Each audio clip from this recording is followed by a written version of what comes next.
How we doing, boys? We good?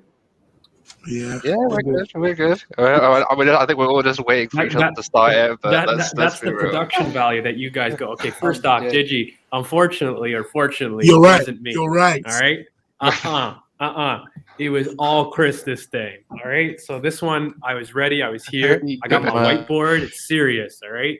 I have a whiteboard too now. Don't joke. I have a whiteboard too. We're all whiteboards now. But yeah, Liverpool. It's gonna be a fun stream because madness. Because it's been a crazy international break, man. Like I've not seen. I don't know. I want to talk about this first before we get into Liverpool because I feel like, look, once you get into Liverpool, that's when the serious business begins. But essentially, this international break, people have been calm. The craziest people on the timeline have just been, you know what, we love Arsenal. Arteta's got it. Everyone understands their role. There's no, just weird self-deprecation. And, I know that they're using this as the benchmark to basically say, ooh, I was right. I'm ahead of the curve because I knew it would all come crashing down. But, man, it's just nice to see the way the fan base is moving because, honestly, like, I kind of got sick of like the earlier parts of the season, and now just understanding that we've managed to infiltrate some nuance into people very slowly. But yeah, man, just a lot of really cool facts. Like, I mean, if you look at it with Klopp, did anyone see that chart going around that Arteta's got more points in 2021 than Klopp? I'll tell you this right now, because the thing is, if you extrapolate the rest of that to a 38 full game season, it's a 70-point season, 1.87 points per game.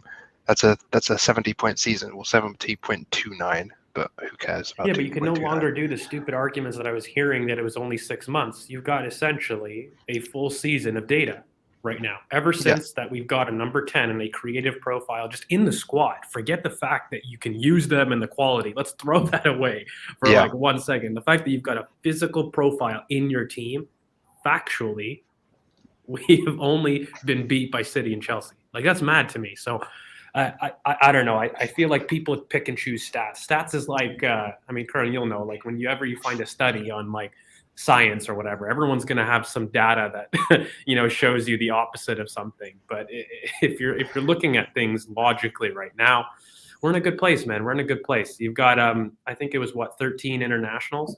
And I think the 13, last break we've got 4, which was a madness. So things are moving up, man. Things are moving up. And the thing is, the players that aren't in the starting 11 that didn't go to international are all on the fringe of their squads. You've got the likes of, the only one I think is, and I don't know if you don't count Nuno as a starter, then sure, but like Ben White is on the fringes of the England squad for sure, and apart from that, like Partey starts for his team if he was injured, but he's not anymore. We'll get into that. Xhaka obviously starts, but he's injured. So these are also, we have so many players that either are internationals or like full-blooded internationals, or are really just like almost there. So it's reassuring to see. I mean, I was saying it earlier. I don't really care about San Marino or Albania. Cool. It was nice to see our guys, but not really too fast. It's just happy to see that no major injuries came out of that international break. I think the only one, if we looked at the actual injury news came out yesterday, and it was just Kolasinac and Xhaka. So it's nice to see. But first of all, before we get into things, welcome back, Willow. So how you been, mate? Been, mate?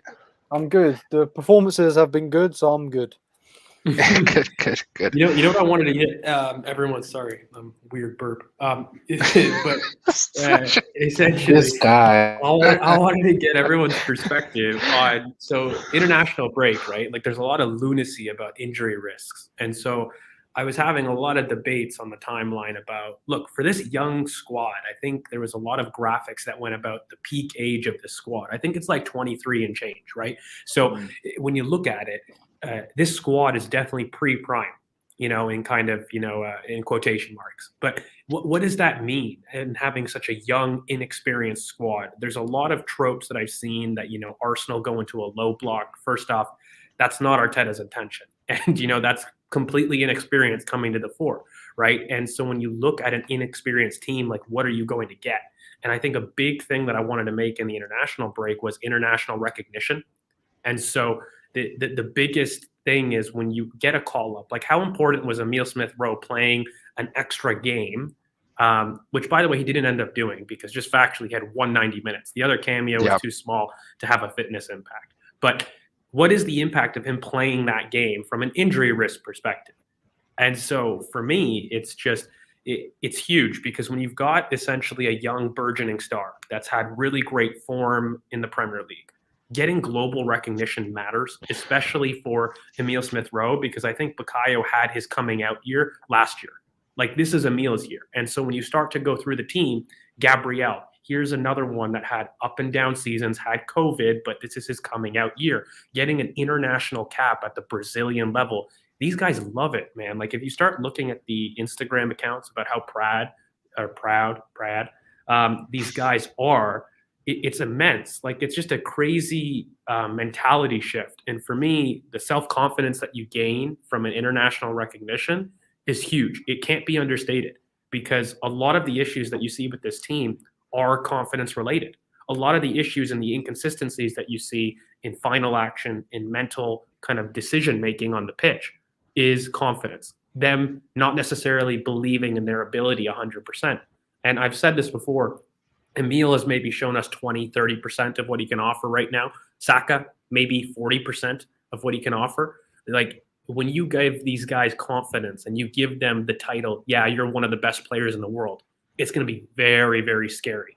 And, that doesn't come until you get recognized internationally. Look, we can all believe how high we rate these people potential-wise, but they can't be the ones in the room leading the team if they don't get the plaudits from afar. And so for me, that's been the biggest change. It's not the fact that we recruited internationals in a sense, but it's these youngsters that aren't youngsters anymore. Like, that's the transition that you see. Like, when your international team calls you up, it's because you've been selected from your country. And, for me, that's a huge experience step. In terms of football manager, whatever you want to call it, in terms of a career, that's a landmark step. And the fact so many of our players have been doing it this season, I find it awesome, mate. Like, I just think that is the reason that, this unbeaten run has turned from semi-good performances within game to finally, in my opinion, at Watford having the best sustained pressure performance of the season. I don't think we had the greatest attacking flow or fluidity, no doubt. But for me, it was the best performance from a sustained pressure standpoint. For about 80 to 85 minutes, we controlled that game. We didn't sit back for 20. We didn't blitz them for 20, 25 minutes and then retreat. That was sustained pressure for 80 to 85 minutes. And I think that comes, with confidence. That comes with you believing in your plan. But that also comes from having, in my opinion, youngsters that aren't really youngsters anymore. Like, I don't think you can say Emile Smith-Rowe is just broken on the scene. He's a star right now. He is. He's one of the Premier League young players of the year. He's been playing the entire of this calendar year, so it's not really looking at like you're just looking at someone who's just broken through. This is someone that is now established and one of the main players in our team. Yeah. And what we predicted has come to fruition. He's starting to add goals, and the output is getting there. So if you're looking, it's not a shock. Let's be real. Like, it's ridiculous. So what I'm curious as to know is, because if you look at this squad, and I understand saying it's because the thing is, you can see the improvement in performances as this run has continued, and the fact is, at this moment in time, you're looking at a squad that has played at the peak in terms of opponents, Leicester. Like, it's and this is the first real, like, I would say, title contender test. So, well, it's even worse, Curran, because for me, it's one of the best attacks in Europe. So just factually, they're probably, they've achieved almost 30 shots, kind of on average in their Premier League games. When you look at it over the last 18 months, it's been insane if you start to look at their attacking potential. And if anything, Liverpool will talk about it, but their weaknesses have been defensively. And I think they've got a little bit of a shift where they've become a little bit of the Liverpool of, 2017, I believe is the year. Like that Sterling, oh God, what was this? Sturridge, like that 1 year before they really transitioned. And, back then they were very attacking, very similarly. Yeah. And I think when you look at it, they're probably one of the most potent attacks in the league, I would say. Not one of, they are. They are the most potent attack, in the league. And so when you look at it, we're arguably one of the best defenses in the league, just bar Tuchel, which is, bar, by the way, like 2 goals, which is ridiculous considering the fixtures that you look at. But I know people are going to get butthurt when I say that we're the best defensive team in the league. But it's a really interesting matchup because just factually, you've got a really young team that we don't quite know the potential yet. All of us here on the panel love our team and what we think the ceiling will be, but just what's their current level? That seems to be the debate. That's the point. That's the point right now. And I just don't know, like, I'll get everyone else's opinion too. But for me, there's a lot of weird yardstick barometers I've seen floating around about Liverpool. Like, what should this game represent? Like, I feel like part of the preview should be a discussion about where do you see this game? Because I've seen very weird projection things that this performance against Liverpool will show us the real Arsenal, or this performance will show us the level of progression. And for me, I'm like, well, it depends on what kind of nuance that you're looking at it at. Like, I mean, this idea that, Arsenal were so poor, relegation candidates, Arsenal can't go to title challenger expectations, and then view Liverpool in the same sentence. Like, the hypocrisy that I'm seeing with people is just stupidity at that point. But what you can look at, in my opinion, is the performance level of this. And so when you look at it, it's not a measuring stick of how far the squad has come. That comes from looking at games, not one game. You don't look at isolated instances to look at progression. You look at a patch of games. You look at, a patch of a season. Like, consistency is how you measure your league form. Whereas isolated incidents like this against the top 6 can measure your quality impact. And that is really the difference for me. I feel as though win, lose, or draw against Liverpool, for me, it doesn't affect your top 4 challenge. It just factually doesn't, especially away to Anfield. Just history tells you that. Just literally history just tells you that. So I think for me, people use Liverpool more as a really nice narrative story bookmark for demons. Yeah. And the fact that we just haven't factually had not even just a good time at Anfield. We've been horrendous at Anfield for absolutely years. I think it's been 8 years since we beat them in the league, guys. These stuff matters, in terms of dynamics. The thing is, right, if you look at our, because George makes a very good point there. So 2012 was the last time we won at Anfield. Yet from 2012 to 2016, 2017, we were in the Champions League every single one of those years. So if you look at it and just say, oh well, you can't lose at Anfield and then get top 4, that's just factually not true. There's precedent for it. I'm sure other teams in this league have gone to Anfield, lost, even got battered and still made top 4. It's perfectly put by Nom here. It's the performance. It's how if we can go there and put up a fight, and not even put up a fight, but actually show that we aren't going to tactically and psychologically be sort of dominated by Liverpool. If we stick to our structure and we actually play our game instead of letting them enforce their game on us, because guys, they play a 4-3-3, and it's not a wide 4-3, it's a narrow 4-3-3. It's a completely different level, but Spurs played the same system. They're not the same level. Like we were saying, do you remember, George? We were saying before the Liverpool, the Spurs game. It was like Nuno was trying to implement a sort of Liverpool light in this Tottenham team, and the fact of the matter is if you can sustain that sort of performance we did against Tottenham, and actually look to blitz them and look to not even blitz them but look to dominate them. That's obviously they're on a different level, and obviously we can't do that against Liverpool. But they're the fact of the matter, level, mate. But there's a lot of spaces that become open. This was literally what I was about to say. Yeah, that's the same. But I think we'll get into the individual tactics. But the one thing that I did want to make note of is, of course, I think the performance matters. But I'm also very cognizant that this is a young team. And when you do look at Anfield and the acid test that it represents in terms of not just past team tropes, but more so I'm looking at the resiliency of this defense. I think I want to know what this young defense is capable of, because I don't think they're ready. I don't think they're done, but they're overperforming to a level that's been phenomenal. To do what they've done as the best defense in the league with, again, major players missing. Kieran hasn't been available for a lot of those. And I think Nuno's done excellently. And, you credit that backup performance. It's the reason, by the way, that we're competing for top 4. Lukungas, your Tavares, the business that we did in terms of backing up our stars is the reason that we're competing for top 4. And, we did mention that on the pod previously. But for me, to do that without your starters has shown that this team can perform in unideal situations.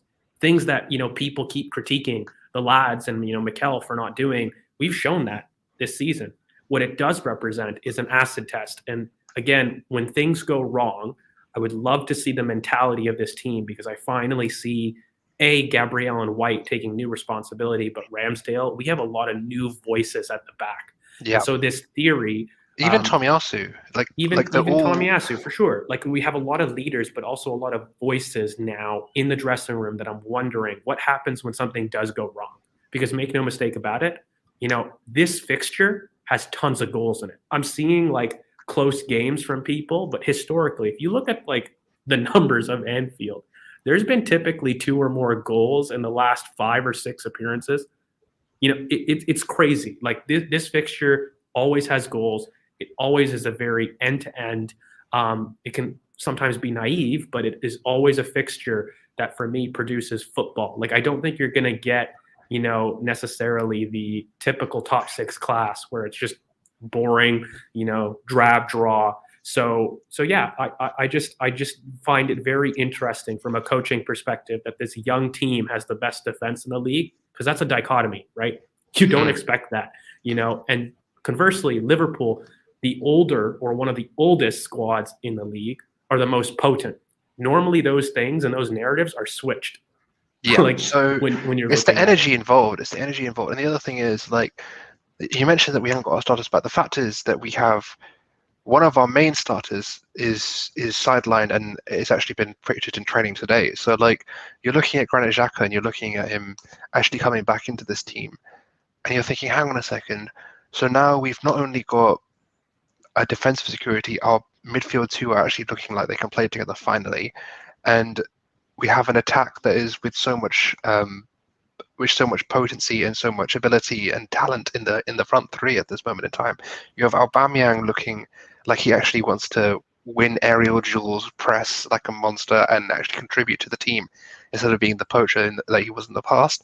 You've got Emil and Saka, who are both Emil and Saka. So it's a mad thing. So, by the way, I think I'm just going to be a dick with Curran. We did tell everybody on the stream about Granit Xhaka and his expected timeline. We did say when he first got injured, bookmark United, and what he's in training today. Pictures with him with the ball. And by the way, there's been a lot of crap that's been said on his recovery timeline, and we did say, in terms of predictions, this is when you expect him to be back. And when you're with the ball like that, I can assure you from a medical perspective, you only need about a week from that point. He's got to pass his daily progressions, but there's nothing stopping him afterwards. If he's shown to kind of sustain this with the ball, he's in physical contact, guys. It's not just ball work, because he was doing that in Dubai 2 weeks ago. He's doing physical contact work with the squad. I mean, personally, I still think it's 2 to maybe at worst 3. I think that's far, mate. It's far. He's back with the squad. There's no more progression. There's no more progression in terms of rehabilitation, but I just don't know. I think Mikel has been a bit cognizant of this is the same thing. You remember the party injury with the before the international break, the last one. You should see that we both said that we thought he might be back for City, and I just think he's being a bit more cautious with things. I think he might try and I still think that my heart and my brain says United, but there's always this part of me thinking maybe the next United's 2 weeks away. That's what I'm saying. Did they not say 8 weeks? Did they not say he's going to be out for 8 weeks? And I think just based on that timeline, it has been 8 weeks, no? I don't know. I saw a report today that said he'll still be coming back in January. No. January, So basically, 3 weeks ago, a whole week before he was actually pictured training, he was already training freely without his brace. Yeah. So I feel like he's a lot more ahead, man. Honestly. No, mate, he is ahead. That's why I tell everybody, United away is definitely it. They're going to take the next week or so to assess his response to physical training, and they're going to take the next week as a precaution week. That, for me, there's not really many more physio rehab that you need to clear. Like after your training with the squad, that's it, right? So look, that picture really says it all. Like there's no more progression that you can do. Like we don't. He's finally with the group factually. So after that, United is 2.5 weeks, 2 and a bit. It's when the 30th. No, it's December. It's December 2nd, I think it is. Or the 2nd. Yeah. So there you go. Yeah, You've got 2nd of December. So you've got 2 weeks, and he's yet to come back. And by the way, you know, I think that's huge. I do think that's huge from a timeline, because I'm not really worried about Newcastle. I'm not really worried about you know, Everton, to be honest with you, because they've got some serious injuries themselves. It would have been really nice to have Xhaka back for Liverpool. And I do think my evaluation of what this would mean as a performance would be different with Xhaka. I will say that, because I think with everybody in the spine back, I think this would become a very interesting target for looking at performance and projections and about where you're at, because then you've got your full squad. But yeah. I mean, I think let's get into Liverpool though.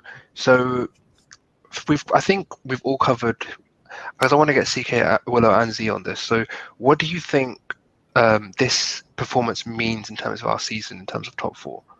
You can go CK first. Well, I don't think this stops top 4 at all, or anything in the top 4. I think this game will be good as a barometer of playing the best in the league and the best one of the best in the world. I think beating or doing well against Liverpool will be positive, especially with all the young players we have in our squad. Getting anything from Liverpool will be great for them, for confidence, for mindset, and for the fans, because a lot of our fans say they're believing but don't really believe like this team can really do much. So beating Liverpool will be good for the fans to get on board. And just like factually, if we do beat Liverpool, we do go ahead of them, and we'll have more points than them and be in the top 4. So visually and looking at the table will be better. So I feel like in the long run, like Liverpool, this game a loss would mean like nothing to top 4. Like you could still get top 4 easily without winning this game. But I think a win just means a lot more for the season and just the players in general, rather than a loss. But I do think we can win. To be honest, I do think we can win. Z? Yeah, no, look, I feel like tomorrow is, for me, the most important thing is just looking at the performance. Despite, like, we're playing Liverpool, so what we need to factor into the fact is Liverpool are a top 3 team in the world. Like, genuinely, like, there is no harm in losing against Liverpool. That's the thing. And I feel like some fans, actually the entirety of Twitter, they are waiting for us to lose against Liverpool. And rivals, yeah.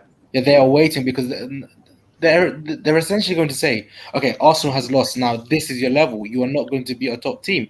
But people need to consider the fact that this Arsenal team is very young. Look at the average age of what, 23 years 22, old. 22. Yeah, and the oldest players are Aubameyang and Lacazette. So I feel like also these fans need to be a bit more genuine with their thoughts. They need to look at this game and say, look, have we seen a good performance? And when I mean good performance, have we seen a progress with these players in terms of performance, in terms of tactics, and in terms of just like overall cohesion? Because in these big games, sometimes tactics do go out the window because of whatever happens. Like the fans, like these players genuinely could get scared by the Anfield fans. But we don't know. We don't know until they step onto the pitch. So what I do want to see tomorrow is a good performance. I do want us to actually show Arteta and show the fans that these players are ready to raise their level, like Arteta said, and ready to to at least take something out of the game. And I think fans will genuinely appreciate effort.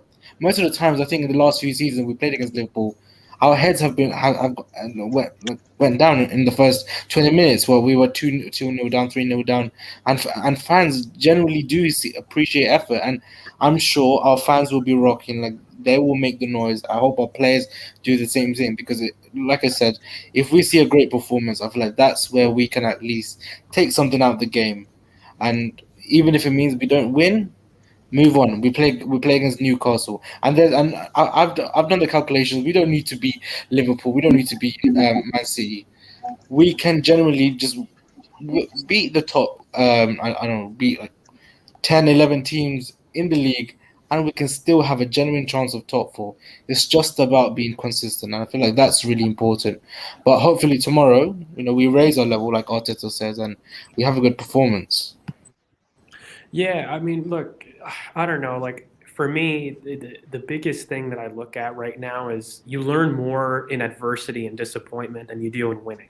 I think it's been great to have this unbeaten run. Look, we can all be smug here because we we will. tripled We will. down Don't worry. on us being top four contenders, much to the chagrin of many, many people. But facts, like, we're there. And but the big thing is I'm really looking forward to this attack because I do say we're going to talk about a lot of the insecurities of Liverpool because I think there's been weird analysis that's floated on the timeline that isn't quite accurate in my opinion. But despite their insecurities and maybe despite their disappointments, Liverpool are still, like you said, Z, like one of the top teams in the world, and they're definitely the best attack in the Premier League, just factually. So it'll be awesome. Best attack versus the best defense. Who wins? Is it battle versus wars? But we'll see. I think we should get into it though, because we flirted with the idea of tactics for a long time. Yeah. So no, but I want to before we do, I just want to get because he is back. What do you think, Willow? Performances and impact on top four. Impact on top four. Look, why is the narrative going to change? We never looked at Liverpool fixture and thought, "Oh shit, we need to win that fixture to actually be in contention." It never has been. Like, look, we got top four with Wenger every year, and are beating the top six, but we didn't. We weren't great at it. We'd go to Chelsea and get rolled over. We'd go to. It just wouldn't matter. We lost 5-0 against Man City, and we've gone on a 10-win streak. Like, it really doesn't matter on what happens. Obviously, a good performance would be great to see because, as George talked about with the internationals, is what it does for the confidence. If we went to Liverpool and, even if it was a really tight game, you think on another day we could have won that, the confidence will be there and it will help us to push, but it really doesn't matter. It's about the reaction afterwards that matters. Okay. Right, well, we'll talk about tactics. I mean, do you guys want to start predicted lineups or do you want to get into the tactics? I think let's do lineups because then you can talk a little bit about Liverpool's injuries too. Because good. There's a certain player that I don't believe is going to be fit, and it's going to be crucial to this game. So for me, I mean, we'll go into if anyone else's changes, but for me, it will be Ramsdale, Tierney, Gabriel White, Tomiyasu, Maitland-Niles, and Partey with ESR, Alba, and Saka and Laka. Yeah, that's. I disagree with one. I would keep Nuno Tavares in. I'm not going to lie to you. I honestly don't like the disrespect on him on the timeline. I don't think people have been respecting his performances enough. I think he has been so good for us. The way he has played, he's so unpredictable as well on what he will do. Will we go on the inside? Will we go on the outside? I don't know. And I think tactically as well, I think, when Tierney's available, we push him too far up the pitch. I think something great, which I love about Tavares, is the simplicity of a simple overlap. And Tierney doesn't do it because he just goes straight up the left wing, so he gets marked out the game. When you've got Tavares actually playing, he pulls defenders out, and it gives you more of an opportunity to then do something with the ball. I've loved Tavares so far, and he hasn't put a foot wrong for me. I think he's been at least a 7 out of 10 each game, if not more. I'd keep him in the team. I think he's been excellent, but I think Twitter it's gone the other direction. I've actually seen things that say Tierney is overrated, and look, the biggest thing for me, mate, is Salah. When you look at this, a lot of what you were saying about how we operate with Tierney is tactical instruction from who he's had to play with, in my opinion.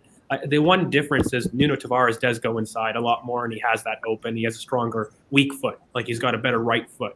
And he does have a little bit better close combination play in technical spaces. But Kieran Tierney is a huge big distance carrier, and defensively, he is the best fullback. And when you look at Mo Salah, you can't go 1v1 against Mo Salah. You're never going to win that battle. You don't want to be isolated. So it's going to be zonal, in my opinion. And the best way to man mark Mo Salah is through zones. And that, for me, is why Ainsley and Tierney as a combo is definitely the way to go, because when you look at it, Mo Salah starts really, really wide in terms of his new structure at Liverpool. They're not really doing the same thing as they did. Yeah, he's so touchline. The perfect example was that Watford game. When they played Watford, in one of his goals, literally he was literally in front of, I think, Ranieri at the time. Yeah. That's how close he was to the touchline, as he came. I think it was for the assist he made, actually, not one of his goals. To Mane, he cut in and did a Trivela pass. That's the one. Camped the touchline, but Jordan's right. Klopp has changed his tactics and he put anyone on that right hand side, whether it be Trent, Salah, or Hendo. One of them goes touchline, and the other two will be more inside, just to stretch the pitch. But when they build, though, mate, that's the key. So what the transition is, when they build, Salah's wide, and then he'll come inside, but then Hendo typically goes outside, and it leaves Trent on the inside to cross. That is their pattern of play, and they overload the right because their left-hand side is a lot weaker in midfield without their starting, players. And right now they've got Thiago, but that left-hand side is where the space is going to be from a Liverpool perspective. If you look at West Ham, okay, and you look at that game, what do? They overloaded through the right, and basically, which was West Ham's left. That was where the battle happened, and the space was on the right. And this is why, for me, it makes a lot more sense to have Kieran Tierney down there, because they're going to be outnumbered in terms of their overload. That's what they like to do, Liverpool. So you're going to be faced with a situation where Nuno Tavares is isolated, outnumbered. And for me, Nuno's been excellent, but he's been excellent on the front foot. It's been a very, very different type of game in terms of where he's thrived, a very different type of system in where he's thrived. And I think right now, when you look at it, who do you trust 1v1 with Mo Salah? Because that's going to happen, right? Like, you can never contain that man. So in terms of it, who do you essentially trust? Because Mane isn't scoring in this form. And look, he's an excellent player. I'm not downplaying it. In fact, he's underperformed his XG by something like 5 goals. So his poor performance is a little bit overstated. Mane has been playing very well this season. He just hasn't been clinical. The other thing with Mane quickly is fitness. It is only a bone bruise and he should be fine. But the fact of the matter is he's back for sure. But my thing is, I just feel like there's something of this. He's just not got that sharpness that he usually had this season. It's decision making. And he just doesn't look as sharp. And if there is an issue, he's not clinical. Clinical. They're going to look to Salah to end their moves. It's not even the fact that he's not clinical. It's the fact that he doesn't seem that he's, as well as Ola put it, his decision making has. I think he's just not been as clinical as it has been in the past. And the other thing is, if there is an issue and a bit of a doubt, I know he's probably back 100%, and you are right, but there is a bit of a doubt in his mind, and there is something going on with him. There is that ability to just say, look, just ease off Mane. We're going to overload through Salah on that right side, or we'll go left to right. We'll try and build up through Tsimikas and go through that channel. But I just don't think. I think Mane will not be as influential in this game as times past. Maybe that will come to bite me in the house, though. Mane's offered the outlet for those. So again, we kind of explained that the right-hand side is going to be their overload side. That's what they do. And look, in terms of the midfield, they have a really huge gaps in their midfield because they don't have the same athletic profile that Gini did. So that balancing in terms of, Hendo, Thiago with Gini meant that both aspects of their midfield could be kind of covered. Both of their fullbacks could genuinely bomb on to a certain extent. But now what they've done, they've moved more City-like in terms of their approach by having a touchline option and then having, Hendo typically will go wide once Salah comes inside, but that leaves Trent on the inside. Trent goes in, and that's really their side of pain. On the left, what they have is typically Thiago or Chamberlain or Naby Keita, all of which, except for Thiago, I think, and Chamberlain, who are fit. But those guys aren't athletically the same thing on the right. And so there is space on the right. And who does that leave open? Thomas Partey. And that's why I think Thomas Partey and Bukayo Saka are going to be the most important areas. Because, look, Liverpool, you said that they had a narrow 3, Curran, and that's correct. And I think Van Dijk is a huge presence that centrally there isn't space. But where there is space, that's out wide.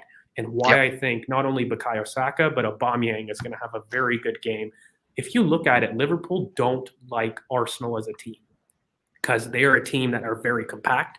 You look at who has struggled against Liverpool lately. It's been a 5-4-1 block that explode in terms of counterattack. We have pace and serious threat on the wings. And we have one of the best defense and low blocks. I know people don't want to say it, but we have one of the best low blocks in the league. So when you're looking at it and you combine that now with a build-up, that we have competent people that are willing to get out of that press. And by the way, their press won't be as great because you know who I think is missing is Jordan Henderson. I don't think he makes this game. I don't think so either. Because he was training alone prior. It would be a 1 week thing. Big risk. It'll be a 1 week game. It'll be a 1 week injury. I don't think it's not grade 2. It's a light grade 1. It's probably 7 to 10 days. 7 to 10 days exactly. So he'll be back next week, but So it'll be too soon. I mean, what I will say about Jordan Henderson is even if he does play, it will be a cameo. I don't think it will last more than a half. It will be very much a risk to play him. If he plays Henderson, to me that shows that he's worried about us. He's been worried because he pulls Bonne and he pulled people from internationals, and I'll tell you, it's because we are the worst type of team to play against Klopp. We really are, in theory. Okay. And, you know, I've been going so big, and I think people may be surprised at my prediction, which I'll explain a little bit later. But just factually, where the spaces are, this is the team that really does it. And I think the big selection is Ainsley Maitland-Niles. I know we've debated Tierney and Tavares, but I think Ainsley deserves his own segment because, look, that is the absolute most important decision that, you know, Mikel might not choose. We've all agreed here, but there's a very big reason that, you know, I really want that to happen because I think Ainsley lets us press high up the pitch, and basically whoever is in that right role for Liverpool is their most important player. Not necessarily Fabinho, not necessarily Salah. It's somebody who can do that overload. And for me, Ainsley shuts down Salah while at the same time being able to counter press, and we can move up the pitch with him. I don't get the same confidence in a Lokonga in being able to do that. For me, I'll just tell you quickly. The reason why I have Ainsley is there's two reasons. One is the Salah presence. I think in zonally, I think because you are right. We will defend zonal. We'll try and hand him off from Tierney to Gabriel, and Ainsley will try and double up. So I feel like it's a good way to have that. And second, I feel that Ainsley is better in terms of being a build-up starter in that second action, going from even if it's from Ramsdale to him or receiving it from Gabriel or White. I think that Watford performance shows that he's able to, from the let's put it the 6th role in the pivot, be able to distribute it higher, and with a calmness that I don't think Lokonga has. So I do like Lokonga. I think if Partey wasn't fit, I would start Lokonga with Ainsley, obviously. But I do think Ainsley is better for this deeper role, and I would start him because of the Salah threat mainly. I think is the main thing we have to realise. I don't think it's just, for me, it's not even just Salah. It's just that most of what they do comes from the right-hand side, and they create overloads to stretch the pitch on the right-hand side. And even though I think Ainsley's a better defender than Lokonga, I just think he'll be able to cover the spaces and keep composed more. The counter press, it's both. They're both important. Because obviously whoever plays that right in the mid role will be responsible for helping the front three press. Generally, it's Henderson. Yeah. So even then, it becomes more important whoever plays on that left-hand side, because their composure and time on the ball will be minimized because Henderson will be higher than whoever's the left in the mid. So Partey, because I assume he'll play on the right, will have more time against probably Thiago and exploit that space, because I also think on the right-hand side, because they overload on the right and build up through the right, it will give us more space on our right-hand side. So versus their left. So I think Partey versus Thiago and Saka versus Robert or Tsimikas will be very important, because a lot of the time I think there will be 1v1 in them spaces. So, and I think Saka can beat anybody 1v1 consistently throughout the whole game. So I think our left side defensively is more important, but our right side offensively is more important as well. Because even Ben White, because we need, because Arteta even spoke about it, that every time he plays Klopp, after he goes, it's very hard to press in a team and then keep the ball when they win it back off you and Van Dijk or Matip hit a 60-yard ball onto Salah's chest. Now we can do that as well.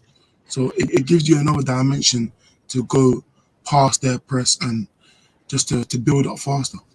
Because I think Emil's going to come inside to try to help progress the ball. Exactly. We need the legs that you're going to get outnumbered on the right, and that's why I say, you know, it's not just zonal with Salah. It's that counter press that Ainsley offers that Lokonga doesn't. Because when Lokonga steps up, he hasn't shown consistently enough to be aware positioning wise to get back. We've seen it against Brighton. We've seen it against Palace. Like, you know, he isn't quite there positionally. While he had a great game, you know, previously, it was Ainsley who had the better game. Ainsley had the best game for me, you know, against Watford. And, you know, I just feel as though when you look at it, Partey is going to be super important. Like I said, Saka is going to be super important offensively. And another one that people aren't talking about is Oba.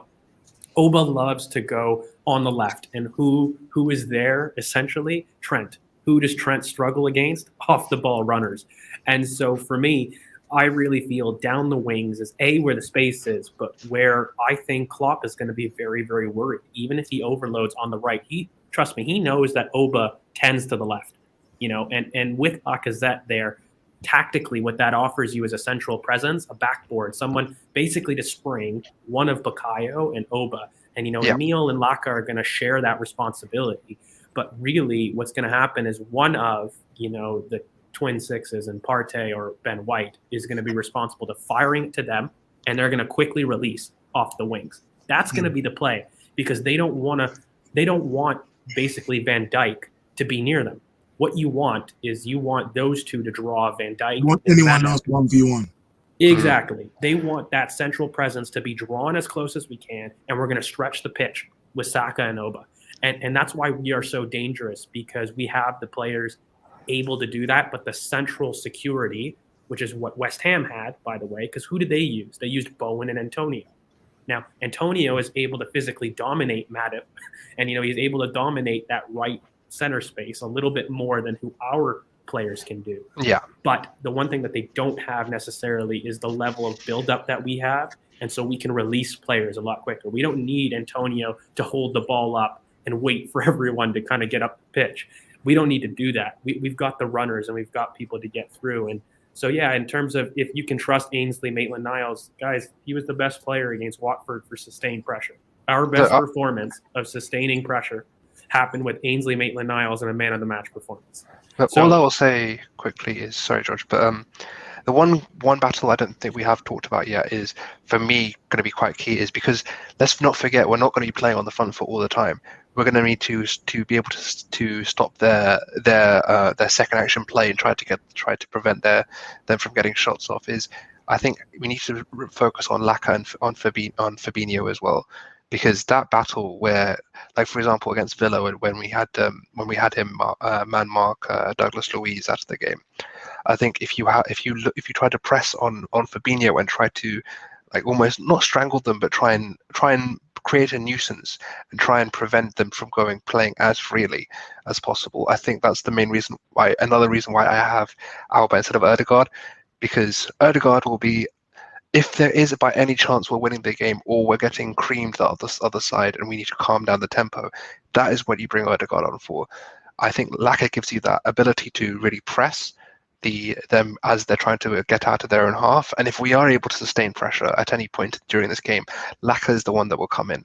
He's someone that you can count on to try and force that issue and make sure that we're playing as on the front foot as possible. And really quickly for Mush, no, Oba will drag out Trent, because Trent's going to be on the inside and Matip's going to be focused on Laka/ESR, who will come inside. Like, they're going to be more focused on the center zones. And the biggest thing is the space is going to be on the outside, like the widest area. Yeah. And, you know, Oba's going to let those two carry the transition. And what Ainsley lets you is that box. So what we've done in terms of a counter press is a 3-2-2-3. That's how we typically have counter pressed this season. And what that box and Ainsley and Partey give you is a very secure center to let basically ESR and Laka be that tip of that box. And the people on the wings really are going to be Oba and Saka. that let you attack down that middle. We may have an extra person a little bit back in that press, so it won't quite be the 2-2 box. But the theory is ESR and Laka are going to occupy the central zones and drag out their center defenders so that way they can release kind of our speedsters on the wings. And that's why Trent is going to be exposed, because Trent, he himself is, somebody that struggles with off the ball movement. That's what he struggles with. I actually think he's a very good defender 1v1. And he doesn't get really the credit that he deserves. But what he hates is movement in and around him, and he has trouble tracking runners. He does, and so there's going to be space kind of in the back there, in my opinion. If they get Matip out there, you don't want that. In fact, Mush, like if you get Matip out touch line, you don't want that to happen. That would be a very bad situation for them. What I think will happen as well is we'll get runners in between I think for me, Albert and Saka making runs in between that central and full back area is going to be crucial as well. If we can get, for example, as you mentioned, Emil and Laka inhibiting those central zones and allow for runners hitting those channels. Emery did it, guys. Like that's when Pepe had one of his one good games. Like like the theory is similar. We had backboard strikers centrally that released outlets out wide.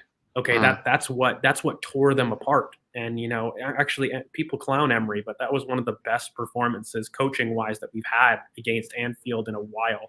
And it's how you're going to get space. So we just need to make sure that we're really tight in the center. In terms of that Guardiola quote, there with Chelsea describing that, the distances, they're so close, but then they're so wide. Like you have to have a little bit of that center dominance, short spaces, but making sure that your outlets are wide to stretch the pitch at the same time, because we have the players to get the ball to them. And it's not quite long ball, but yeah, I just see that left-hand side is going to be crucial. Ben White and Partey are going to be the absolute keys in terms of releasing these guys, whether it's Saka, whether it's Oba, who really cares? But that axis, really pay attention to that. And look, I think people worry about Jota, but I think he doesn't carry the same link that Firmino does. I think Firmino fills the hole really, really well in terms of making sure that they can release Mane a bit better. I find Jota still holds on to the ball a little bit too much, and he himself is a little bit more Mane in how he wants to attack space. Like he himself isn't as much of a linker, ball to feet. He's more of a guy that wants ball to space. He wants to run onto it, and that's where, in my opinion, Jota's at his most devastating. Like he is more Mane in profile, and I think that's the one thing that you lose without Firmino and Henderson is you're going to lose a lot of that press in terms of that first 5-minute pressure. So they're a little bit slower to meet their mark, and that's the small margins that open up the gap realistically in midfield. And that's what we saw versus West Ham too, by the way. Look, for me, I'm just going to cover this quickly. So the fact that it was Watford, and I understand that the quality is not the same. The fact is, does Ainsley cover the role that we need him to cover? The answer is yes. And in terms of the whether it being confident or not, I don't think any of us are confident at a result at Anfield. Apart from you, yes, I see you doing your little look. Yes, I understand. But for me, anyway, I don't understand the logic, Kern. Like I want to flip it because we're all in agreement about Ainsley, but the people that are suggesting Lokonga, one of the biggest issues with Lokonga and with Sambi is just positioning. Understanding positioning is one of his biggest issues. Salah eats him, and duels. And he ball watches. He ball watches. Ainsley wins his duels. When you look at Liverpool, win your duels quickly, release your outlets, and make the most of the little possession that you have. Those are the I would three be shocked key if he doesn't start. I think it would be, for me, I would criticize Mikel if he didn't put Ainsley. I don't think that's the right play. Like genuinely, Partey and Ainsley Maitland-Niles is probably the way, especially in that 3-1 build-up. You want to see Partey receiving the ball. I don't think it will work effectively if Lokonga gets it, because I feel like if Liverpool press him when we're trying to build up, oh my god, I feel like he will lose the ball, because that's something that he's been very suspect that when he's pressed, he does not. I don't feel like he's press resistant enough to actually keep the ball, and this is something that I feel like he needs to learn. And I think Ainsley Maitland-Niles and Partey is probably the safer option at this moment of time. If Xhaka was here, God, I mean, I'd beg him to start right now.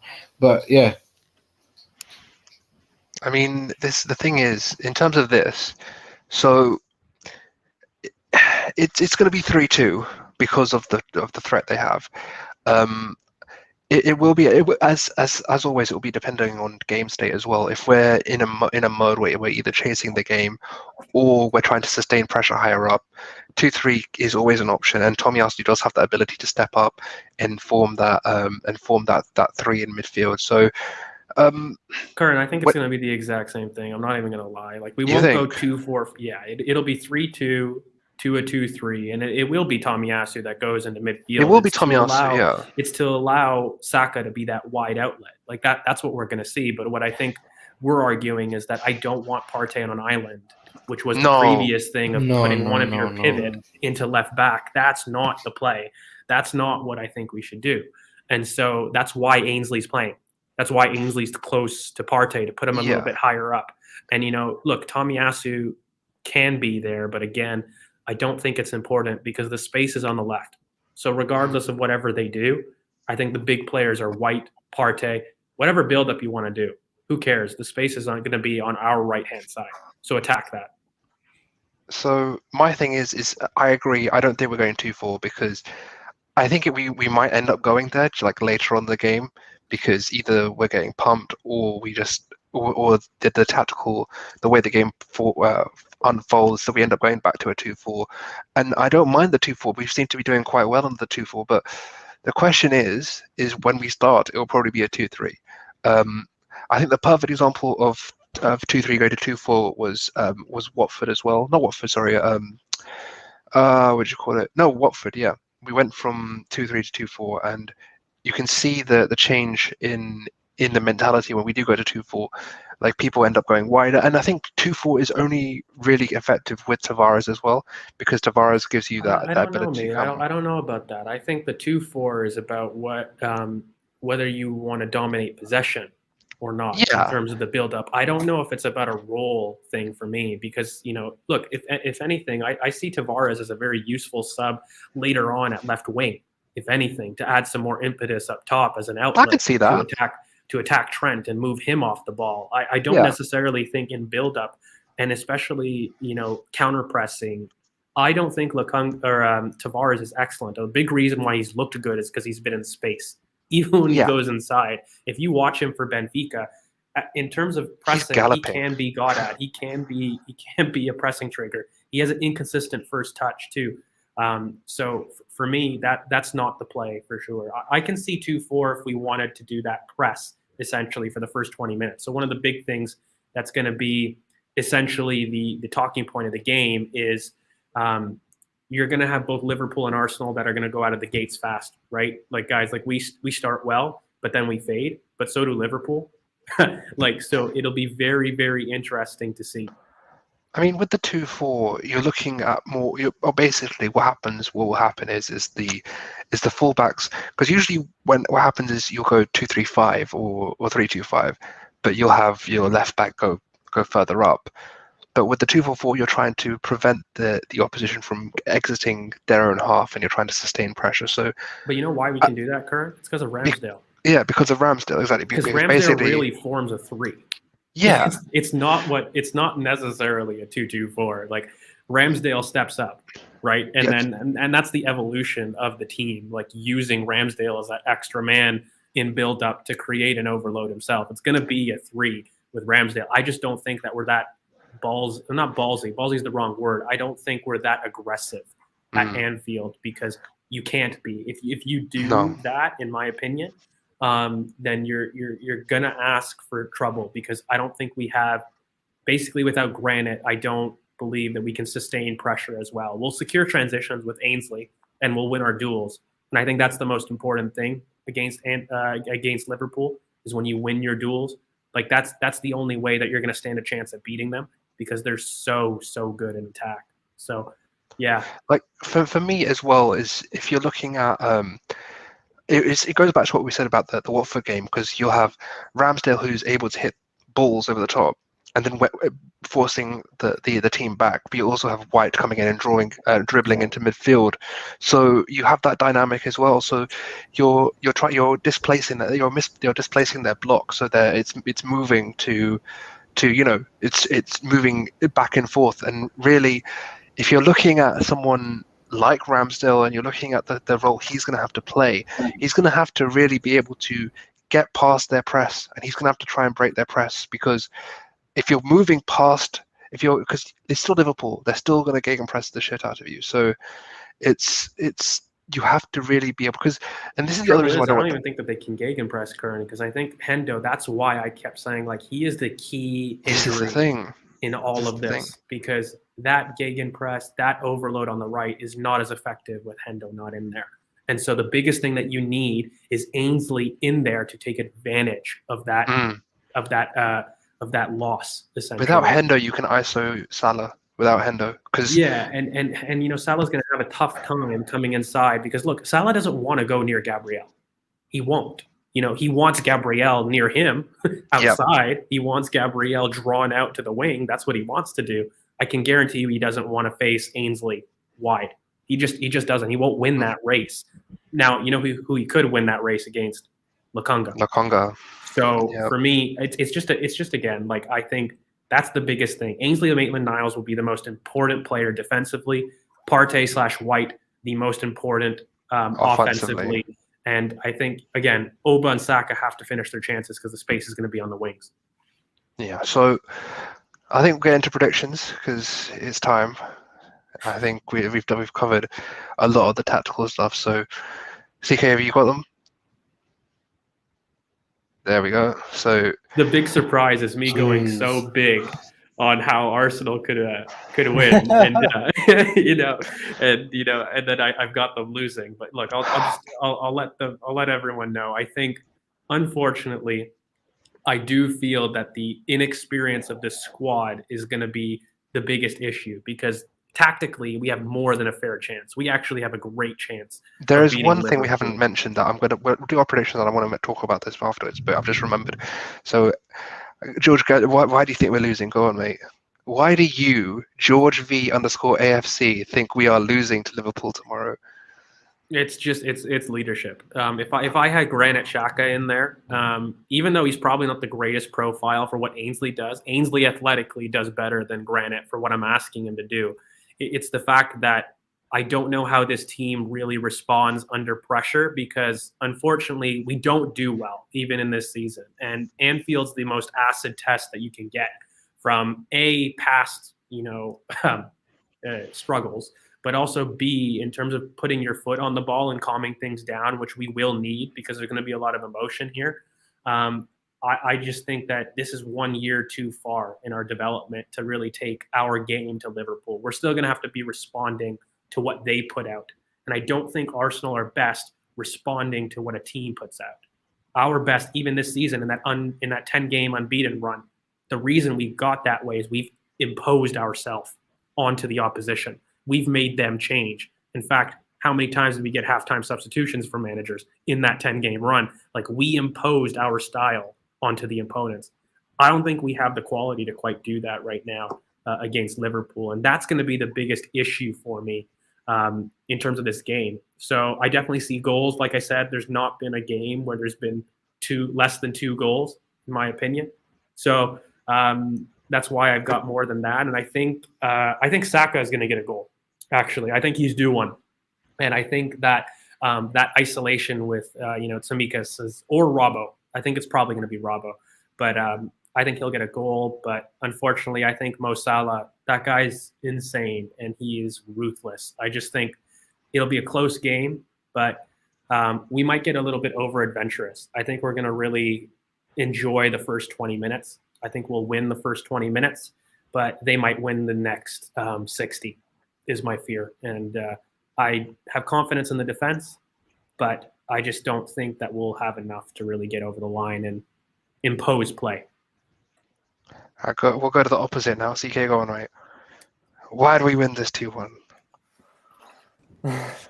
Well, for me, I just think whoever scores the first goal will win, because I think both teams start very fast in a lot of their games, and weirdly, like the games where Liverpool haven't done the greatest, they started slow. So like West Ham and City are the prime examples of when Liverpool started slow and the other team capitalized. So I think we start fast as well. So first Villa, we scored early. Both teams do, mate.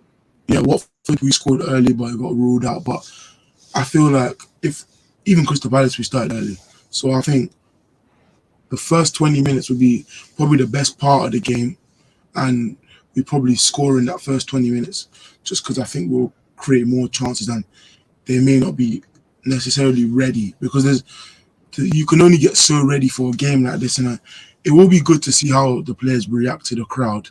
I think we'll score early and then they'll score in the last 10, 15, just because they scored so many goals in the last 10, 15. Like, I think they scored like, I won't guess, but they scored a big portion of their goals in the last 15 minutes. So I feel like we're going to score early and then keep it tight and sit back for a bit and then score again, and then they make it 2-1.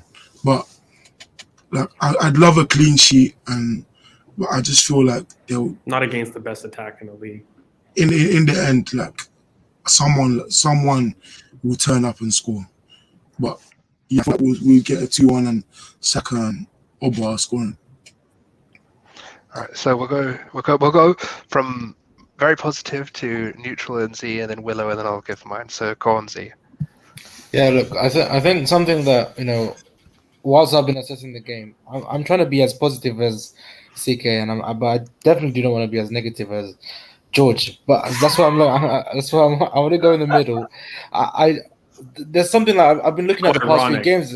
Oh yeah, exactly. But I've been looking at the past few games against Liverpool, and especially at Anfield. And there's been in these games we've always had chances. By the way, we've always created chances, and there's always been opportunities for our players to score. And with our team being a bit more, I think we are a bit more well equipped to actually play against Liverpool. We've got players that can actually beat Liverpool's pressing. Ramsdale, Ben White. We've got, if Ainsley plays, and Thomas Partey. Like, these four players will be crucial to the way we play. And on top of that, I'm very surprised that none of us has actually mentioned that Liverpool's biggest weakness is set pieces, and set pieces are, I think, one of our biggest strengths, and we could actually hurt them in set pieces. So why not nick a goal from a corner? Like, I generally feel like we can do that, and like it's all of these things that I'm kind of visioning, that I feel like we'll score like one of our classic like build up pattern of play kind of goals against Liverpool, like we did last season. I think we'll do it again, and I feel like we'll score from a corner as well, or a free kick. And That's. Do you know what the thing is, guys? I just see it happening, man. Honestly, look, I'm with you guys if Liverpool play like how they did against West Ham. But I can promise you, Liverpool never play like that against the top 16. And when they do face a rival, trust me, Klopp will have them up for it. So I think the level of gaps that we see, I just don't see us being efficient in the other box. Another thing is that Liverpool, when they come back from international, they're always lethargic. So this is something that I'm banking on. I'm banking on them being lethargic, and I'm banking on Arsenal, thriving on this whole positivity. Arteta's been speaking about these players raising the levels, and this is look, we're getting recorded on Amazon right now. These players should go out there and try and get me that win, not for only Arsenal, just so we get 3 points, for that freaking documentary that's coming out next year. I want to see that 3 points, man. I want to see. It would be great for the redemption arc that they're building. Yeah. In the first You read my mind, because that was what I was going to mention after everyone was done.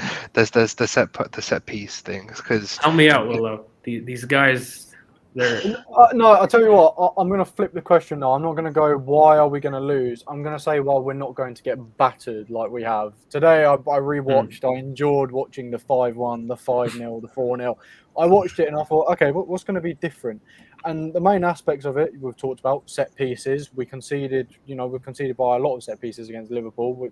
Corners. Matip, I think, scored last season against us. So that's one big difference. Another big difference is every time we played Liverpool, it's David Luiz and Leno making mistakes. Time and time again, it's David Luiz doing something stupid. It's Leno doing something stupid. So, we've got more reliable players now in an Aaron Ramsdale, in a Ben White. Even though they're young, they are more reliable. I trust them much more than I trust David Luiz and Leno. And then you've also got the other goals we've conceded has been a Trent Alexander-Arnold lovely cross from the right-hand side, and they've been heading it in from our right back. You know, instead of having a Hector Bellerin or someone like that now, we've got a Tomiyasu who's brilliant at heading. So there should be a lot less danger in that happening. But you've also got an Aaron Ramsdale who's a lot more confident at coming for crosses than Leno ever was. Leno would always come off his line and then go back on and, you know, look like a deer in headlights. So that's the reason I don't think, you know, it's going to be a 4-5-1. I think it's going to be a really tight game. I think it's going to be a performance that, even if we do lose 2-1, it's going to be a performance we can be proud about and a performance we can build on. So that's the thing. Like, I don't think it'll be a blowout either. And that's why I think it's going to be very, very close. But the one question, I'm not worried about conceding, even though I have us losing 2-1. It's actually not the conceding. I'm worried about us scoring. I'm worried about the efficiency in the other end of the box that we have. And that's the maturity thing that I don't think this team is, you know, quite old enough yet. We're still 1 year away, in my opinion, that we're not ruthless in our final action. And if we were, my theory for why we are the worst team for Liverpool would come with a very confident 3-1. It would come with a very big, you know, claim of a win and being very confident. Because look, there's a way that we can have a serious landmark victory here. There really is. There are gaps in Liverpool that we can exploit, and we are strong in the areas that we previously weren't. That led to those big 4-0s, 5-0, 5-1s, like the big blowouts. There are things different about this team. I just ironically think the weapons that we had in those days was attack, and we've kind of slipped. We've kind of flipped for me. And you need to be ruthless when you play Liverpool. I don't know if we're gonna be ruthless. That's my fear. I think our front three will. Smith Rowe, Saka, and Oba. I think there'll be more. Have they been though this season? I love them. Smith Rowe has. Smith Rowe, sure, but I don't think the other guys have. I don't think we've, as a collective team, been ruthless in the final third. Well, yeah, that's true. My thing is, I think Saka's been like building up to a goal and like a big performance for a very long time. Just because he's got more consistent minutes on the right and he's getting in the box more impetus to shoot. Like the Leicester goal for Smith Rowe came from Saka driving into the box. So I do think Saka will show you that ruthlessness that you don't think he will. I think he does it versus Newcastle. That's the one caveat. I agree with you. He's bubbling, but to do it against Anfield right now in, again, a team that is going to look to him to lead, it would give you a data point that, you know, says Saka is not just, you know, a youngster anymore. He's a leader of the team, and he already was. It's just I don't think he's really owned that title quite yet. He's owned it in his play, but mentally he hasn't owned it quite yet.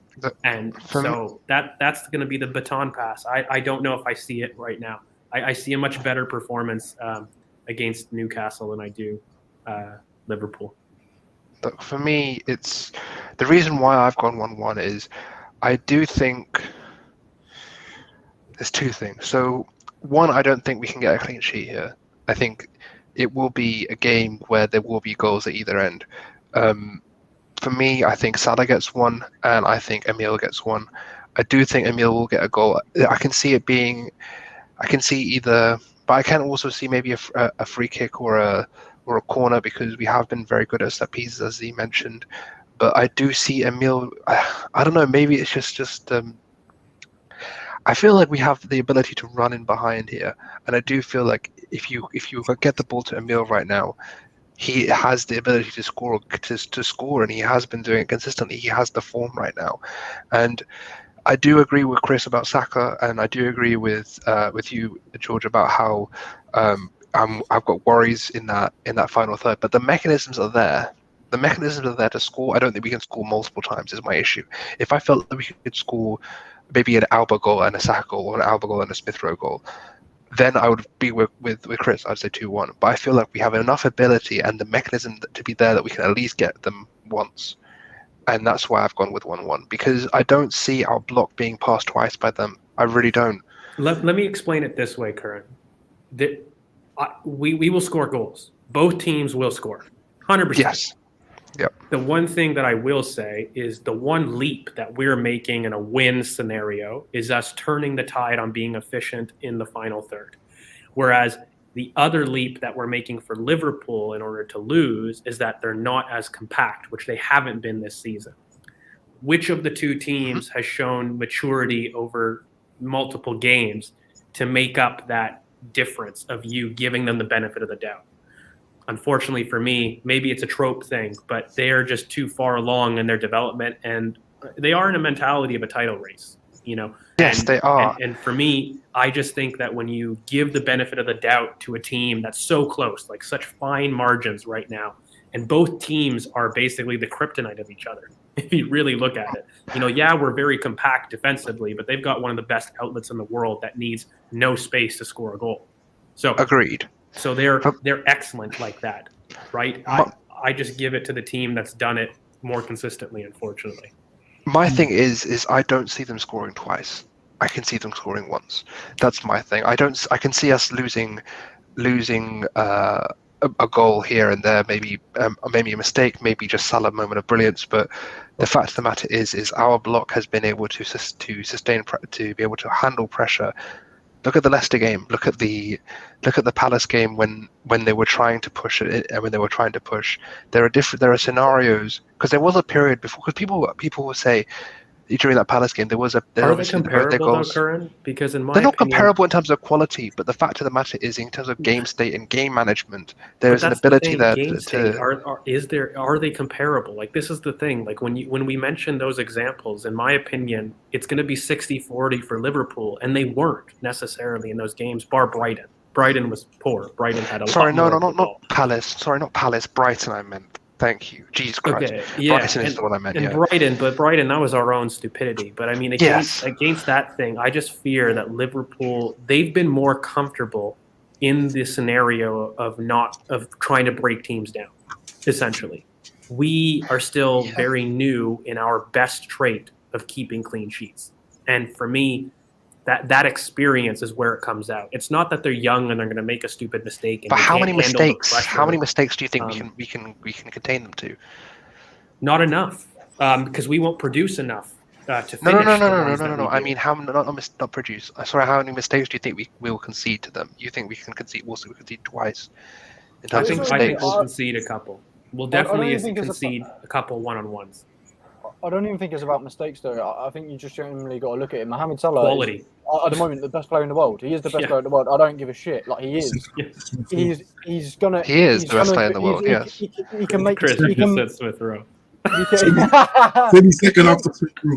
Yeah, he can make something out of nothing. That's the thing with Mohamed Salah. He can turn on. He can do whatever he wants. And even Trent Alexander-Arnold, one of the best passers in the world, maybe even the best passer in the world, on what he can be able to do as well. Like, when you've got that quality in your team, you can always score 2 goals at least. I think the experience isn't necessarily mistake-driven, guys. It's having a killing mentality. And I don't think this team is complete enough to have a killing mentality yet. There's going to be a trough. Like, if I had Granit Xhaka, I feel as though this team has more killing mentality. I feel it has enough in it to make the leap. I just don't think without him, and despite probably having the best team in order to face Liverpool, like I said in this whole preview, there's tons of ways to hurt Liverpool. George, I've got a question. Why does it need to be in two different extremes? Like, why do we need to have a killing mentality to go in and get a result? I'm not saying win, but why do we? Because we haven't won there for 8 years. Yeah, but so we're not the same team as that we have. Yeah, that's what I'm thinking as well. But also, we weren't the same team in those 8 years. We weren't the same team for some of the Old Trafford curses. We weren't really the same team in a lot of these decisions in terms of not competing with some of these teams. For me, what it is that this is just me personally. I feel like we have enough stability in this back line to only concede 1 goal. A lot of people do. Like, I just feel like there's a lot of we have this mentality that but I understand that their attack is one of the best in the world at this moment in time, but we also have one of the best defenses, and I just don't see it. I see it being It depends on how the game goes. It would totally depend on if they're camped out in our half, or who takes advantage of their mistakes. And I do agree that they have more ability to take advantage of them of their mistakes. But I also seeing us able to take advantage of their mistakes as well. Bro, I would love to be completely wrong and have a 3-1 on my head top. I will say that right now. Like, I will say I'm the I same. don't want a 3-1. I mean, you want a 2-1 to win the predictions, but No, like, not even for the predictions. That initially I was thinking 2-0, but then like someone's. I feel like someone's gonna score, and just to be safe, I went for the 2-1. I mean, I don't even. Or you know what I would love? I'll be honest. Not even like a huge one. A 1-0 to the Arsenal. I would love a Stamford Bridge. Yeah. Like a Stamford Bridge. Just a shit house, just a total. That would be great though, because it would mean that the three curses, which were Stamford Bridge, Old Trafford, and Anfield. I would love that. I would love that. But again, I feel like I'm so ironic that I'm the most negative one. But anyways, I don't see it. I just believe in our defense. That's just me. I just think we have enough defensively, and as a unit, we can defend. It's the midfield. It's the midfield for me. No.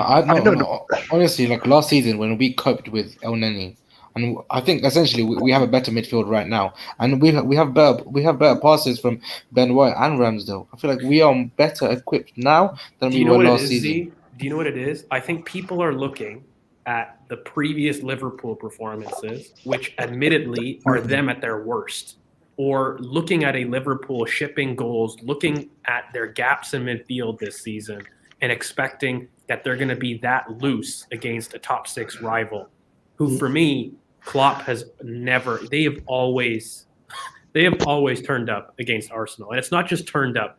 Like those 5-1s, yeah, we made mistakes, Willow, but I don't know about you, but if you watch those back, they played some crazy football. Like it wasn't only just mistakes. I honestly think it's. You don't think that they did? No, they didn't. Like, don't get me wrong, they played some good football, but we made it look good as well. Like, remember the Firmino when he ran through and all 3 players slid on the floor? I'm like, we would not do that now. We would not. And if we did, I would want heads rolling if we did that. Like, we don't. We've got Ben White. They always turn up against us, mate. I know they do, but it's mostly crosses into the box where Jota or Firmino gets a header.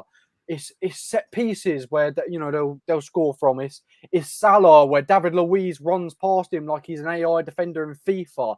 Like it's that which has cost us. It's Leno palming the ball out into a place where you should be putting it over the bar. It's them fine margins where I'm talking like we are going to win this game, but it's them fine margins which are going to be different. As much as I still think we're going to lose. It basically, the other thing is, it comes down to, guys. Look. As much as like we might disagree on the final outcome, what it comes down to is Arsenal at their very best have to be efficient. And what is the one criticism of Arsenal this season? Just logically haven't been efficient, especially in the final third. It's not even like scoring goals, but they need to be efficient in their final actions. I don't think Liverpool at their worst have to do that. They're more experienced. At their worst, they have to keep their distances close. That's all Liverpool have to do. Otherwise, they do have a very dominant performance because we're just not at the same quality. And for me, those distances are very easy to fix, and they're very easy to get up for in a top 6 rival clash.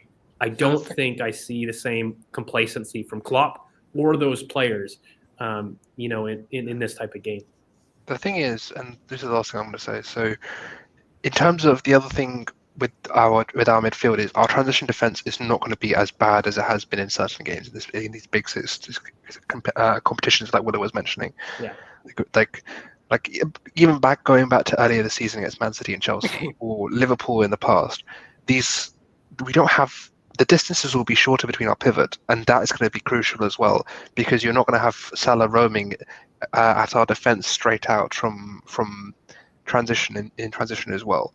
I see a gut punch, Curran. I see your exact score line up until the 85th minute and a bloody transition. I see us thinking, holy shit, we can win this game, commit players, and we have a Salah gut punch, which I think I'm closer to CK. I see that completely. I don't think it's going to be dominated. I'm closer to CK than I am you, and this is one of the only times I'll say this. Jeez. I'm fighting And, alone. Wow. like, Jesus so- Christ. I can't believe You we have come to Willow this. with you. You have Willow with you. What are you talking about alone? You're That's both true. saying I have two my Willows. boy. He came back to give me I some came support. back to back it.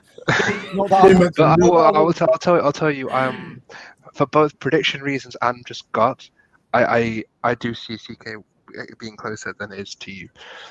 So We'll that's just see. me But anyway. guys, I hope I'm wrong. I hope because if I'm wrong and we win this, I'll tell you right now The review is gonna the be- impact it would do to like not just the squad but like the global fraternity. It will get everyone to stand up. It will look at the Start speaking project. towards my title. If we win, Relax. right? If we win, I'm putting this out there. If we win right now, I'm begging any United fan to come on to the review, just because I need that. I need that because the source that we were getting at the beginning of this year, Jeez. like it was. Well, you know what it would do, For guys. me, I don't think what for me, people when we are beat Liverpool, realizing.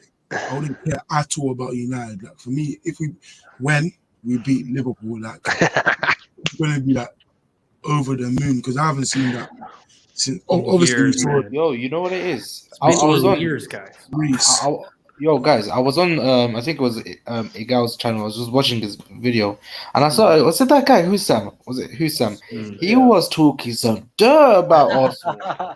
And Yeah, no, you I was on a watching that, space. I was on a He's very space. with he's him. very hurt. I've upset him. I've honestly, you know what? I never really hated Liverpool for some reason. Now I've got some mad anger and hatred towards that club for Because some they reason. won.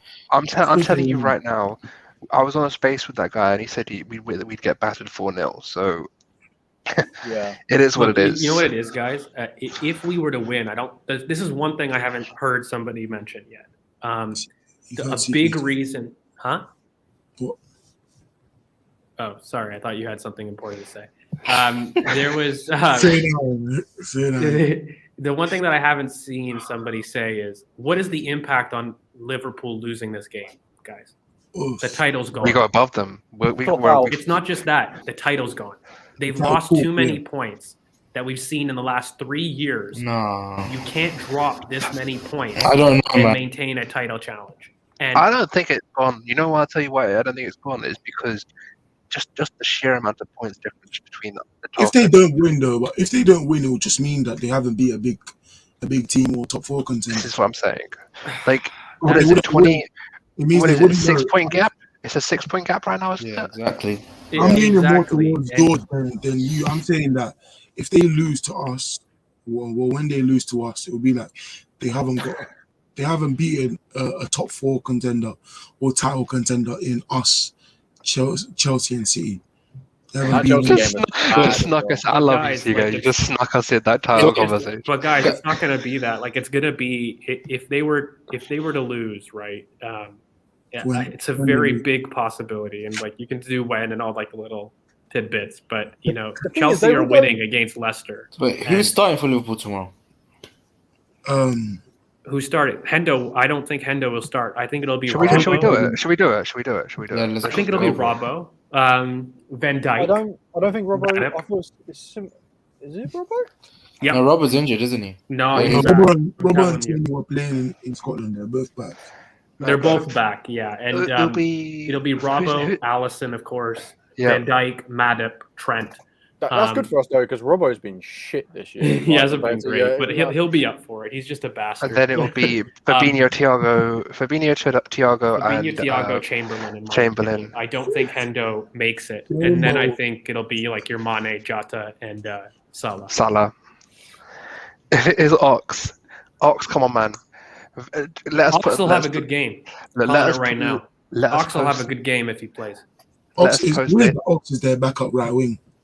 Yeah. Look, the thing is, if Ox plays, we're just gonna have to post that Wenger "he's done it again" meme for this game because I do not think he's gonna.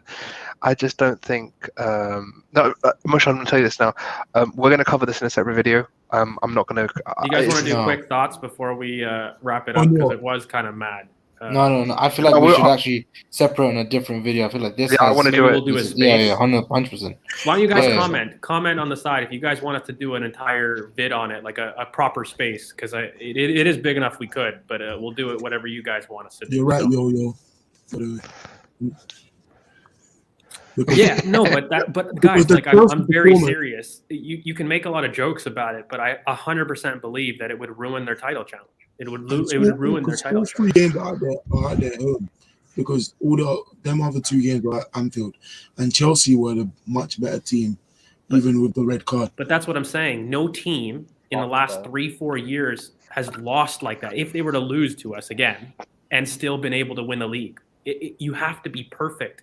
And these teams are just too good. I legit think a loss to Arsenal would ruin their title challenge. They won't be like sliding down the table or anything crazy. Like they'll very clearly make top 4, but it will eliminate them from winning the league. Yeah, I just think it's too early, man. It's way too early for this kind of talk. No, for me. For me, look. Has there been a team that's done it? What was Man City last year? They didn't lose like that. They were drawing. No, but the points differential is the point. Doesn't matter. Didn't they lose 5-2 to Leicester? Didn't they lose 5-2? Man City lost 5-2 to Leicester, didn't they, last year? They lost once. But they went on a huge run. My thing is 6 months. my thing is you can't. I don't even. I've said this to you. That they won every single game from literally from like. Yeah, it was like from December to like April. It was something stupid. They won every single game in all competitions. That's so. Like I said, there's not been a team that's done it. So they could, but they'd have to beat that precedent. I don't know. I think for me, I don't really see. I don't even talk about, because you know what I've said. It's first is 10 games just to see the indicator of how the league's starting to look. Then it's December, and after December is when really you can start talking about, okay, who's a title contender, who's in the top 4 race, who's on the relegation race, etc., etc. So I just think it's. Yeah, all of them is a pretender. Like honestly, I don't see title contenders right now. I see teams that are doing well, teams who are putting themselves in title contention, but I don't see it like that. I don't see it like. No, I see very clear. There's three. You can say that, but look, Man City could easily go on and lose this weekend. That's what I mean. Like you can't just predict something so huge. Just I'm telling you right now, I'm predicting it so that there's video evidence. We're going to look back at the end of You're mad. I swear to God, you're mad. I do this. I don't know. I'm going to put it for video evidence. We're going to look back, and like I've said in the summer, this run from now till December 4th will decide top 4. We're going to look back, and we're going to see that we've made top 4 because of the difference in these points that we've had with United. I'm also going to say if we were to lose or win, on Saturday, we're going to look back and say that Liverpool were not in a title challenge from this point. There's 3 teams. There's 3 teams in that title challenge, and Liverpool's not one of them. Not if they lose. Not if they lose. I agree. I don't think they're going to be a title challenge if they lose on Saturday. The thing is, first of all, why would I talk about United when we're talking about the title race? That's the first thing. Second thing is, I mean, for me, there are 3 title challenges. But I'm going to reiterate this. A race is, you start the race when you've seen a round of fixtures for me. So it's a personal thing. Maybe I'm being too conservative and not looking at things in terms of decisive enough. But I always feel like until you get to that one round of fixtures, and then you can start looking at, okay, where things are looking and where things are. You can look. I think you can look now. For titles, it's been clear. Like you have to be perfect to win this league. It's so good. It's because of seeds. But the thing is, whoever it is, all I'm going to say, my dog, my cat, whoever it is. I'm saying this because I think you can't necessarily afford to lose these points when City are renowned for going on these 15 runs, win streaks. It puts them out of the title challenge. And I think you look at essentially Chelsea. Okay, and you look at them. How many times have they lost? All I'm going to say is I understand your point, but my thing is look at the past couple of weeks. Burnley, You see at the end of the season. Chelsea, Hmm. Palace City. Like, these aren't normal games. They don't usually lose games like this if you're in a title race. So I don't think this title race is going to be your standard title race. I think it's going to be a very close race down to the final couple of weeks. I just don't see it being that 90 point, I see 95 it point. clear. I think we'll know our winner in April. Do you think? Yep. Come I on, think come on, make out. Look, I think it's a May thing. Like, you remember my predictions. I had 89-89, City and I Liverpool. don't think So it's going to be tight at the I top. think it's going to be City, 5 or 6 points. Chelsea, another separator. Oh my Liverpool and Arsenal will be very I close think together. it's going to be. go on, do it. Hey, Say it, don't say do it. Hello, don't. I don't care. I don't care. Hey. It'll be wonderful because we can add it for bonus points on the prediction. Arsenal beating Everton 4-0 on the final day and just lifting the trophy at Emirates. Then City, then Liverpool, then Chelsea. I hope people are clocking how much he said because this is madness to me. We've This gone isn't a from joke no more. we've gone from fourth to third. You know how many to first. people are watching this? You've gone from third to first, not from fourth. You've gone from third to He's first. gone from third to first. Don't Yeah, do that. Fourth stuff. but this is only if we win tomorrow, right? Yeah, it banks on.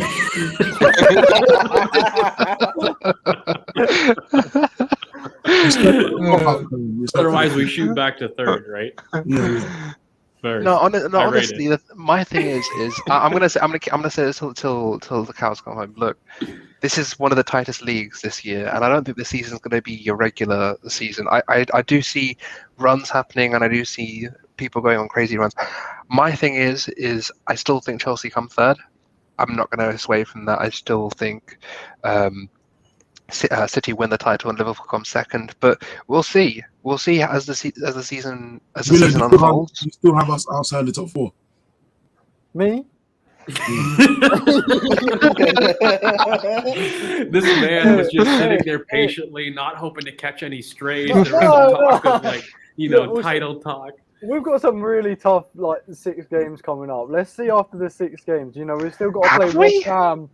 Yeah, I don't think we do. Yeah, we've got West Ham, Man United. Liverpool, West Ham, Man U. Didn't we say tough? Southampton, we do struggle against Southampton a lot of the time. So we do have tough games coming up. So after these 6 games, if we're in a good position, then yeah, I'll admit I was wrong. Do you agree with the December 4th Thanos timeline that I've said? December 2nd. You keep saying 4th. It's the 2nd. No, I we say play. the 4th because I've always said after the 4th we'll know the outcome of Manchester United. Yeah. But So, the United game I happens say on the the 4th. 2nd. Yeah, but know. he used the 4th to be that, and he's going to make a dad joke after the 4th. Yeah. Oh, Jesus Christ. I was definitely wrong about United, though. I must admit, I thought United. I thought they'd have what I thought was going to happen is I thought United would have a bad start, but I thought they'd actually have the bollocks finally to sack their manager and get someone like Conte in, but they didn't. So, Bro, but we've seen it too. Like our boards are more similar than different in some aspects, and they won't get somebody until they have somebody secured, and they won't really move into motion until top 4 is essentially out of possibility. Like when you look at how Arteta came, we all knew that run was detrimental to top 4, right? Like it was out of the question, and Europe and that loss could have potentially put us out of top 4. Period. Like that's why they pulled the trigger. no, but George, the thing is though, we're talking about that. Like they're going to different extremes. They're waiting for like Alex Ferguson to die and be reincarnated or to get a manager. Like they're taking that long to do it. I don't know. Yeah. I don't know. I think we should wrap up because we've been going long, but we did it long because I feel like we haven't done a big stream until that last space. But the big thing, guys, in the comments, make sure that you like and subscribe, guys. I think we're at 800, so thank you so much to everyone that supported us. We're on that road to 1K. Jeez. We're hoping to push that towards the new year. So make sure that you guys share this video, share the channel with your friends, and make sure that you guys comment about some topics that you want us to go through, namely that Romain, what's his name, Molina? Roma Malina. Okay, I don't have an accent. I'm not even going to attempt that. Just Are you because- Canadian? Wasn't a You're good one. Canadian. You should have that. It was a good one. Shut up. It was a good wasn't. one. Shut up. Shut up. We're going through that. Anyways, if you guys want us to talk about Molina's craziness about what he's done, make sure that you comment on that. Again, like, subscribe, hit the bell for notifications. Again, we've got Willow back, which is phenomenal. Welcome back, mate. Great to be back, boys. It was back to have everybody on here, and of course follow us at BoP Footy as well, and you can reach all the boys on their socials. I feel like by now you kind of know our socials, so I don't know if we really want to sign off, but we'll do it because Willow's back. So you can find me at George VAFC. Willow, mate. The one Willow. There you go, Z. Crivarno_Z, I mean Z, whoever you want to call it. And Kerr. Yeah, Man said Kerr on stream. I'm loving it. I'm loving it. So, me, it's at current BoP, and you can shut up CK and then tell them what your socials are. All right, Christina, Well, stream it for the mountaintops. why would I shut up and speak? Doesn't make sense. Yeah, that's does what I'm saying. it? Yeah, it's pure CKK on Twitter and Ball Over Passion on TikTok and BOP Footy on Twitter. And guys, remember, when we hit the 1K, I'll remind people, I will be doing a TikTok for 1K. So if you want to see the robot dance in the background, I will be doing a dance once we hit 1K. We also do have a video lined up. We're gonna get some booze in and have a bit of a drink bang. Yes, we are. We're gonna have a party. Yes, we are. Guys, to celebrate the 1K. You're an adult now. Shut up. Get us there. And we're three followers away from 400 on BOP Footy. Exactly. Yeah, follow now, please. So cheers, guys. Look, I hope I'm horribly wrong. I was the negative one for once on the stream, but I think this is us signing off. Let's hope that I am wrong. I would rather. Last thing, because before we do, so the review we've lined up for Sunday, I think. So we'll be doing the review Sunday, and me and Z have just finished an interview with the DJ at the Emirates Stadium, which will be released on Monday. So couple of really cool things coming up, so do stay tuned. Let's see what we can do tomorrow. And geez, look, boys, let's pull it together. At the end of the day, I'm gonna end on this. I'm gonna end on this. Not only do I hope I'm wrong, I hope that we show the mentality that I know this team can do. At the end of the day, there's been a lot of talk, a lot of what ifs, what could we do. Let's just go out there and just do it. Shut the haters up. Enough of the rivals. Let's go out there and put on a performance that the Arsenal is proud of, and that's what we need to do. So go out there, win, collect the points, and wrap up all of this hogwash about, potentially not winning. So as I sign off, I've got us to lose, but that's the rousing speech that I hope the boys do. So keep it cool, guys. We're going to catch you guys very, very soon on probably Sunday, as Curran said. So Safe, my guys. Cheers, mate. Have a good one, guys. Arsenal's going to win the league and Saka man of the match.